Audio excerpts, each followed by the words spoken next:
Hello there and welcome to the weekly outlook. There's a few events on the calendar next week which are of some importance and some that we've been anticipating for some time. So they are really the FOMC statement on Wednesday at 7 p.m. federal funds rate, and also on the same evening we've got New Zealand dollar official cash rate and the RBNZ rate statement. Okay, so let's just quickly go before just go quickly going for the calendar Monday to Tuesday.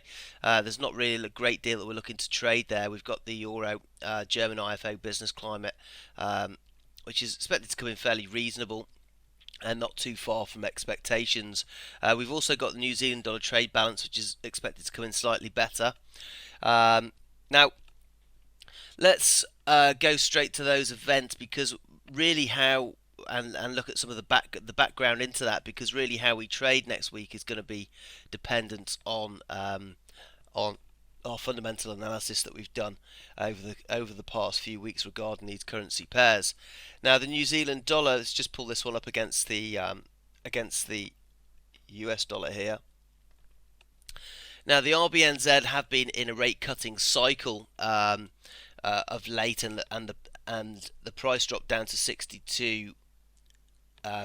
Now we are expecting for the price to eventually reach 60 cents to the dollar.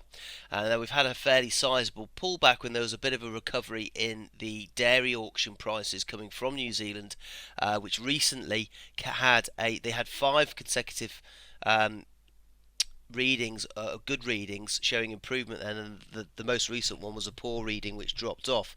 We had comments from Governor Wheeler, who's the governor of the Royal Reserve Bank of New Zealand, and his comments were that it is likely that they would cut in the next meeting, i.e. cut interest rates, which would of course cause the New Zealand dollar to weaken again.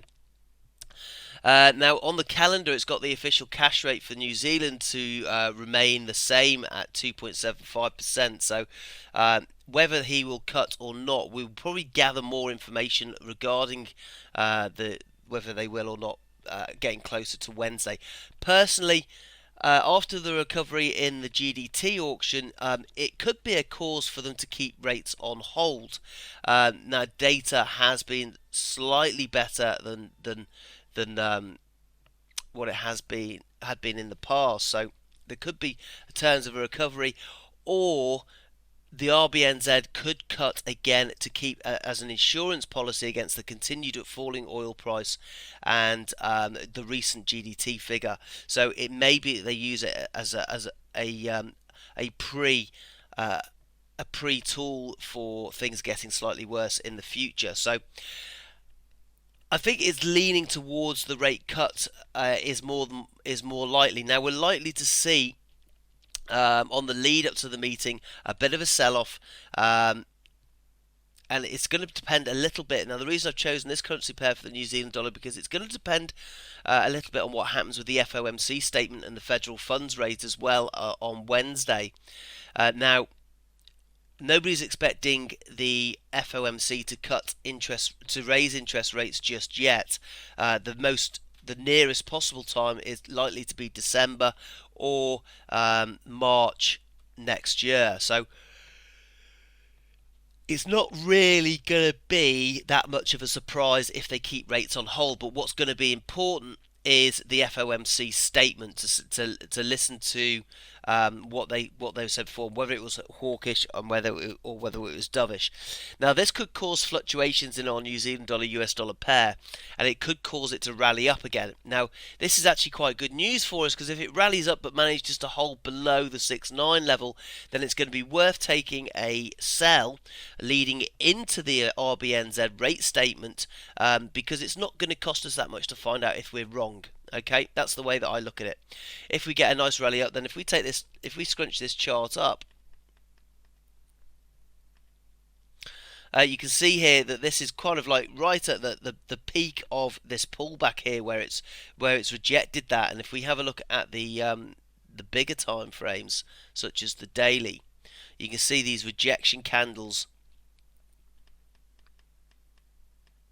You can see these rejection candles here where sellers are coming into the market each time it tries to push its way back up. So it's a good sign that the pressure's on for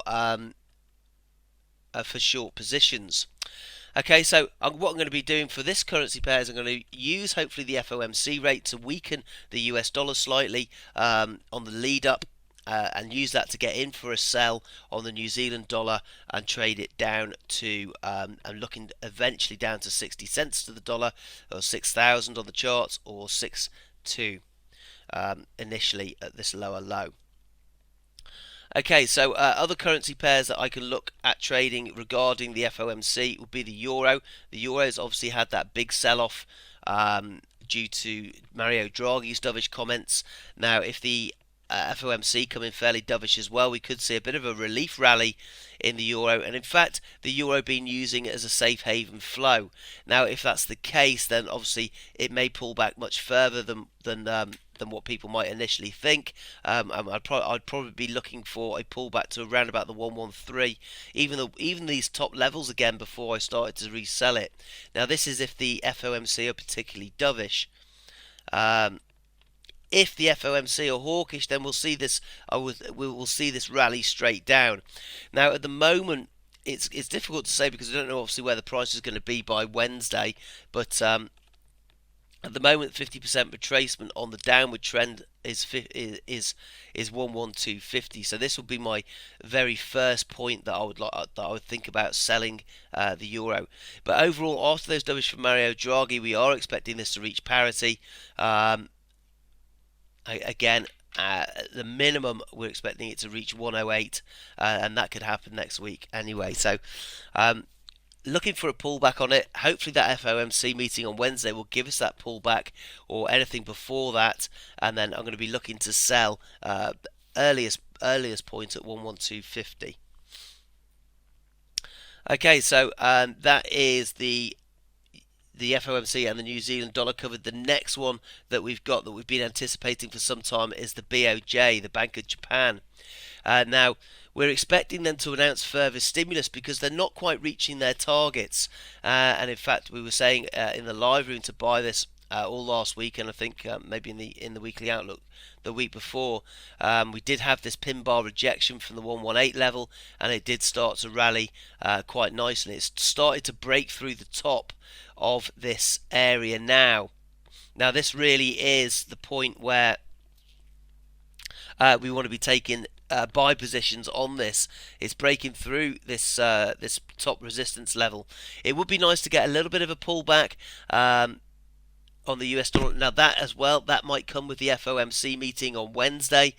And then by Friday, we could see that BOJ Outlook report and press conference being particularly dovish and saying that they are announcing further QE or further stimulus to the economy, which should cause this rally. And you can see my initial analysis on this way back here, where I've been waiting for this to break out since then.